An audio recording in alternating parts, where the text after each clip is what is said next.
러시아가 우크라이나를 침공한 가운데 미국산 제블린 대전차 유도 미사일이 주목받고 있다. CNN은 27일 예상 우크라이나의 강한 저항에 러시아군이 진격에 어려움을 겪고 있다면서 서방의 무기 체계가 효과를 톡톡히 보고 있다고 보도했다. 미국 국방부의 한 당국자는 우크라이나의 저항이 성공적인 상황이라며 러시아군은 지난 24시간 동안 승리를 위한 결정적 기기를 만들지 못하고 있으며 북쪽에서 고전하고 있다고 말했다. 또 다른 관계자도 러시아는 공중을 장악하고 기계화 전략으로 우크라이나 수도 키예프를 고립시킨다는 계획에 어려움을 겪고 있다고 분석했다. 실제 지난 24일 우크라이나를 침공한 러시아는 속전속결로 동부 돈바스 지역과 북쪽 체르노빌 원전, 남부 오데사를 장악했지만 이후 국민들의 격렬한 저항에 막혀 수도 키예프를 함락하지 못하고 있는 상황이다. 우크라이나 국민들은 징집령이 발령되기도 전에 자발적으로 민병대에 속속 입대하고 있다. 현재 약 13만 명에 달하는 것으로 알려졌다. CNN은 우크라이나 군에 큰 힘을 보탠 건 국민들의 적극적인 참전과 함께 서방으로부터 획득한 무기 체계라며 2018년 미국에서 도입한 대전차 미사일 제블린을 소개했다. 성스러운 제블린으로 불리는 제블린은 발사기를 포함 길이 1.2m, 무게 22.3kg의 대전차 미사일로 목표물을 조준 발사하면 미사일이 알아서 타격한다. 특히 제블린은 압축 공기 방식으로 일정 고도로 솟아오른 후 점화해 날아가기 때문에 적으로부터 위치 파악이 어렵다. 이런 장점 때문에 러시아 침공 이전부터 강력한 대응 무기로 꼽혔다.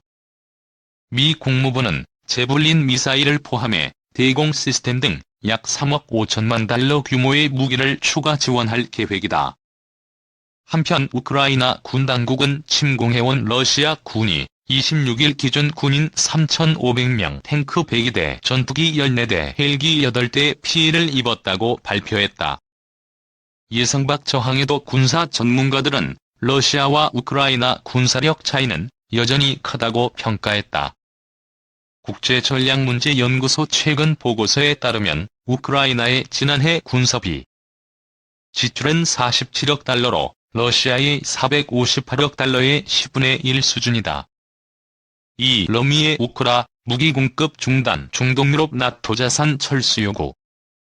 러시아가 미국에 보낸 안전보장 협상 관련 답변에서 우크라이나 위기 해소를 위해선 우크라이나에 대한 서방의 무기 공급이 중단돼야 하며 이미 전달된 무기는 철수해야 한다고 요구했다고 러시아 외무부가 17일 밝혔다. 리아 노보스티 통신 등에 따르면 러시아 외무부는 이날 미국의 안보 협상 관련 답을 보낸 뒤 그 내용을 자체 웹사이트를 통해 공개하면서 이같이 소개했다.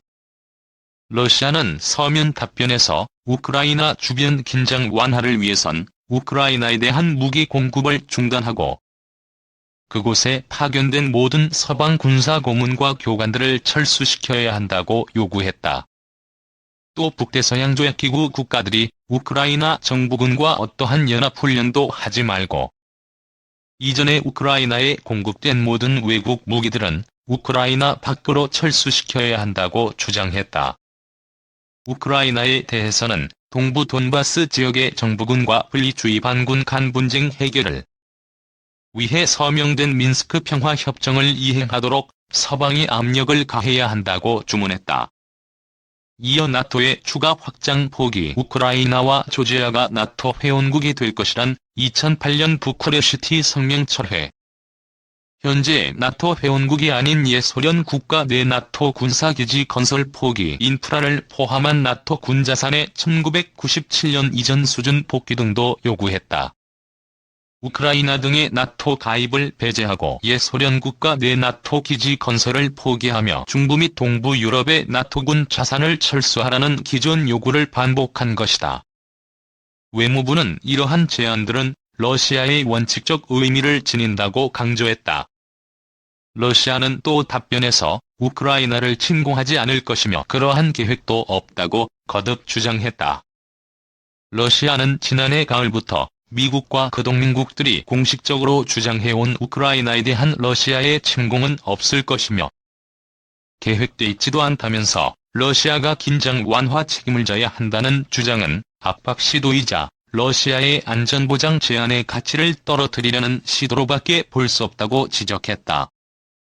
우크라이나 접경 지역으로부터 러시아 군대를 철수하라는 요구는 수용할 수 없다고 못 박았다. 러시아는 강경 제재 위협을 가하면서 러시아 영토의 일정 지역에서 군대를 철수하라는 최후통 접성 요구는 용납될 수 없으며 미러간업이 전망을 훼손한다고 주장했다. 러시아는 그러면서 우리 안보에 대한 미국과 그 동맹국들의 굳건하고 법적 구속력이 있는 보장 방안에 대해 미국 측이 합의할 자세를 보이지 않으면 러시아는 군사, 기술적 성격의 조치 이행을 포함하는 방식으로 대응하지 않을 수 없을 것이라고 경고했다. 러시아 외무부는 앞서 이날 존 설리번 모스크바 주재 미국 대사를 청사로 불러 11페이지 분량의 안전보장 협상 관련 문서를 전달했다. 앞서 미국 측으로부터 받은 러시아의 안전보장 요구 관련 미국 측 답변에 대한 재답변 형식이었다. 러시아는 지난해 12월 15일 미국과 나토 측에 각각 러시아, 미국 간 안전보장 조약안과 러시아, 나토 회원국 간 안전 확보 조치에 관한 협정안 등을 전달했고 이에 대해 미국과 나토는 지난 1월 26일 서면 답변을 러시아 측에 보냈다. 러시아 측은 이후 미국과 나토로부터 받은 답변에서 자신들의 핵심 요구사항이 무시됐다면서 추가 협상을 통해 나토 확장 금지 약속 등을 받아내겠다는 입장을 밝혀왔다. 한편 러시아 외무부가 이날 자체 웹사이트에 미국에 대한 답변을 게재한 이후 알 수 없는 이유로 사이트 가동이 중단됐다. 3. 푸틴은 왜 우크라이나 침공을 결정했을까? 재성은 한국외국어대학교 노과 교수. 카카오톡 공유하기. 카카오톡 나에게 전송하기. 페이스북 트위터 네이버 SNS 공유 더보기. 러시아의 우크라이나 침공은 러시아 대외정책 전문가들에게 충격으로 받아들여졌다. 크림 반도를 병합했음에도 그동안 러시아가 유엔 안보리의 결의 없이 다른 국가의 주권을 침해하는 미국의 개입을 비판해왔기 때문이었다. 미국의 거듭된 침공 예측에도 불구하고 러시아 고위 관리들이 일관되게 침공을 부인하고 이를 서방의 히스테리로 일축해왔기 때문에 더더욱 굴했다.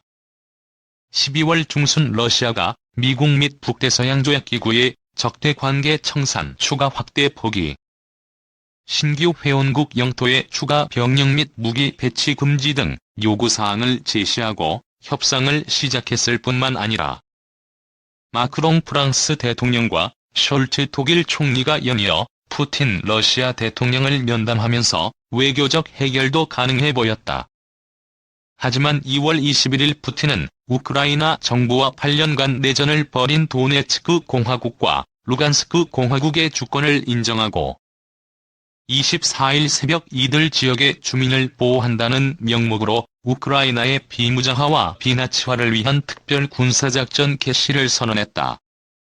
러시아는 처음부터 침공을 준비했던 것일까? 협상은 그저 침공을 위한 명분 쌓기에 불과했던 것일까? 그렇다면 굳이 지면이 얼어붙은 적기를 피해 3개월이 넘도록 침공을 지체할 이유는 없었을 것이다. 또한 1월 말 미국 및 네이토가 보낸 답변서에 대한 회신을 2월 17일에 보낼 필요도 없었을 것이다. 그렇다면 푸틴은 왜 우크라이나 침공을 결정했을까? 애초 군사적 시위로 달성하고자 하는 목표는 명확해 보였다. 먼저 우크라이나의 네이토 가입을 저지하고 더 나아가 네이토와 적대 관계를 청산하는 것이었다. 다음으로 미인스크 협정 이행으로 우크라이나 내 칠러 지역의 특별 지위를 보장하고 이를 기반으로 영향력을 유지하는 것이었다. 하지만 이러한 목표는 시간이 갈수록 달성되기 어려워졌다. 첫째, 네이토는 문호개방 정책을 포기하지 않았고 미국은 러시아의 핵심 요구사항을 거부했다. 오히려 미국은 침공 예상일을 지목하면서 침공을 기정사실화했다. 둘째, 우크라이나도 네이토 가입을 포기하지 않았다. 마크롱 대통령이 중립화를 타협안으로 제시했지만 침공 시파병을 하지 않는다는 미국 및 네이토의 공언에도 불구하고 우크라이나의 입장은 바뀌지 않았다. 오히려 2월 19일 젤렌스키 대통령은 위넨 안보회의에 참석해 침공 이전의 고강도 제재를 요청하면서 핵무기 포기마저 제고할 수 있다고 언급했다. 셋째, 동부 지역의 교전 격화에도 불구하고 우크라이나는 미न्스크 협정 이행에 대한 어떠한 의지도 보이지 않았다. 이는 러시아의 관점에서 칠러 지역에 거주하는 약 370만 명의 주민을 여전히 내전 상태에 남겨두어야 한다는 것을 의미했다. 이 상황에서 푸틴은 확신했을 것이다. 첫째, 미국 및 네이토와의 협상에서 진전을 기대할 수 없고 우크라이나도 포기하지 않는다면 네이토의 추가 확대는 언젠가는 이루어질 것이다. 둘째, 우크라이나가 미न्스크 협정을 이행할 생각이 없다면 동부 지역을 탈환하기 위한 군사적 공세 역시 계속될 것이다. 셋째, 시간이 흐를수록 우크라이나의 군사력은 강력해지고 민족주의도 공고해질 것이다. 이제 선택지는 두 가지뿐이었다. 벨라루스와의 군사훈련을 예정대로 종료하고 외교적 해결에 기대를 걸든가 아니면 우크라이나를 신속하게 군사적으로 제압하고 서방과 협상을 하든가. 불행히도 탈소비에트 지역 통합을 자신의 역사적 사명으로 인식한 푸틴은 후자를 선택했다. 하지만 그가 간과한 것이 있었다. 첫째, 우크라이나 국민의 저항의식을 오판했다. 2014년 초 동남부 지역에서 과도 정부에 반대하는 시위가 광범위하게 전개된 것처럼 침공이 적어도 일부 국민의 지지를 확보할 수 있다고 착각했다. 지난 8년간 서방의 군사적 지원을 받으면서 침공에 대비한 우크라이나군의 군사력을 과소평가했다.